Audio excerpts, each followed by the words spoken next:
बिस्मिल्लाहिर्रहमानिर्रहीम। अस्सलाम वालेकुम। जाबिर की आवाज़ आप सुन रहे हैं। ऑनलाइन एजुकेशन का आगाज़ हो गया है।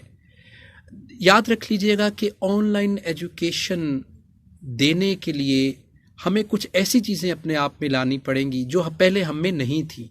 जिस तरह से कोरोना ने सोचने का अंदाज़ बदल दिया, कोरोना ने एक सेटअप बदल दिया, कोरोना ने इकोनॉमी सिस्टम को इम्पेक्ट किया, कोरोना ने हमारी ज़ात को भी इम्पेक्ट किया है।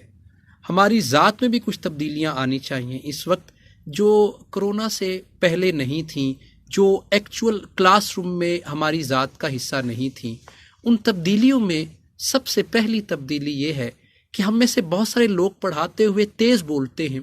हमारा नेचुरल स्टाइल है, वैसे तो उसे हमें क्लास के मुताबिक मेंड करना चाहिए, लेकिन मेरा ख्याल है ऑनलाइन एजुकेशन में तो ज़रूर मेंड करना चाहिए, तब्दील करना चाहिए।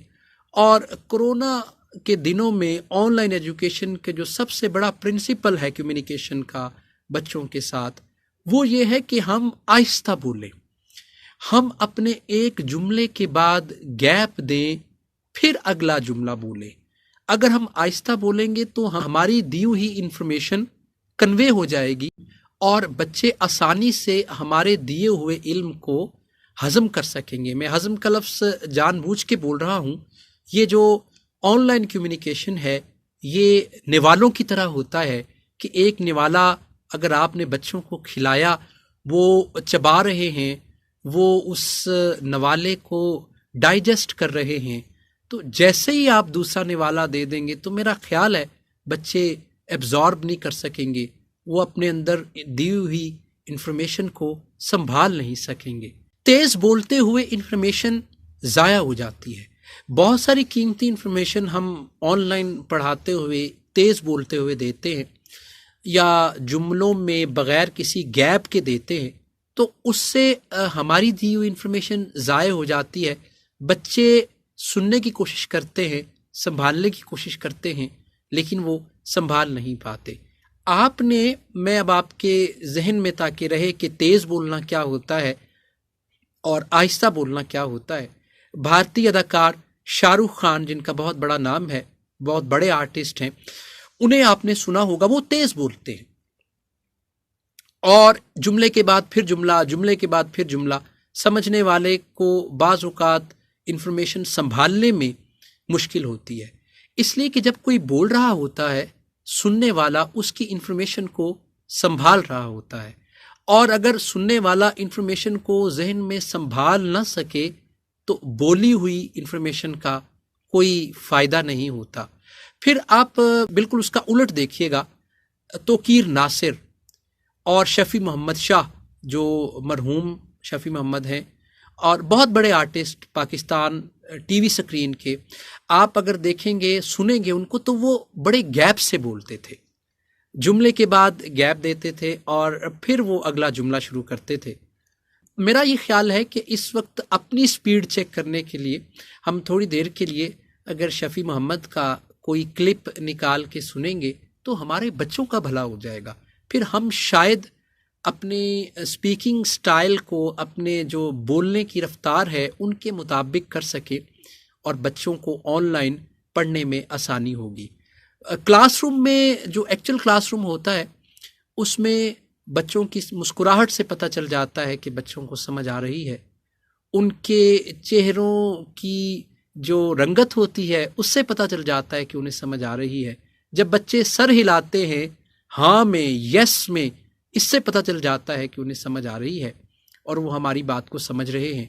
बाज़ औक़ात चेहरों पे ये लिखा होता है कि रिपीट करें, चेहरों पे ये लिखा होता है कि हमें समझ नहीं आई।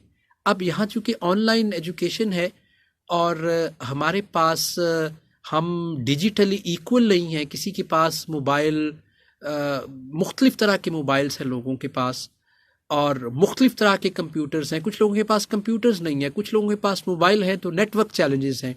वहाँ हमें बोलते हुए ख्याल रखना पड़ेगा, फिर हमें रिपीट करनी चाहिए इंफॉर्मेशन।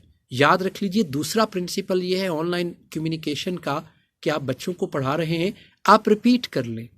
इससे क्या होगा कि जिसे पहली दफ़ा समझ नहीं आई اسے دوسری دفعہ سمجھ آ جائے گی۔ نبی اکرم صلی اللہ علیہ وسلم اپنی حدیث میں اہم بات کو رپیٹ کرتے تھے، 3 دفعہ کہتے تھے۔ تو ہمارے پاس ایک اتنا بڑا کمیونیکیٹر اللہ نے ہماری امت کو دیا ہے، ہم یہ چیز ان سے اڈاپٹ کر سکتے ہیں۔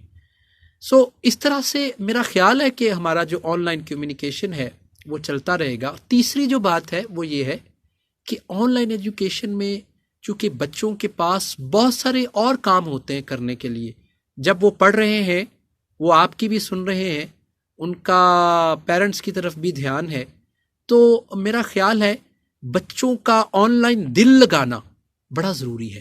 آن لائن ان کا دل لگ جائے۔ دل کیسے لگے گا؟ تعریف کرنے سے دل لگے گا۔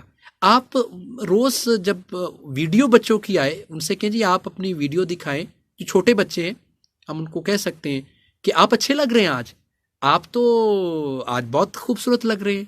اس طرح سے بچہ روز آن لائن بیٹھنے کا اس کا دل چاہے گا، اور پھر اگر اس کا آن لائن دل لگ جائے گا، میرا خیال ہے پھر وہ ہماری بات سمجھ جائے گا۔ ٹیچرز کی ہوئی بہت ساری باتوں کی سمجھ بچوں کو اس لیے نہیں آتی کہ اس کا کلاس میں یا آن لائن کلاس میں دل نہیں لگتا۔ تو آپ لوگ کوشش کریں، میں بھی آپ کے ساتھ، ہم سارے لوگ ان پرنسپلز کو اپنائیں، چونکہ آن لائن ایجوکیشن کے بہت سارے پرابلمز ہو سکتے ہیں، لیکن اس وقت چونکہ ہمارے پاس کوئی حل نہیں ہے، تو ہمیں اسی سے ہی کوئی حل نکالنا ہے اور بچوں کو علم دینا ہے۔ آپ کا بہت شکریہ۔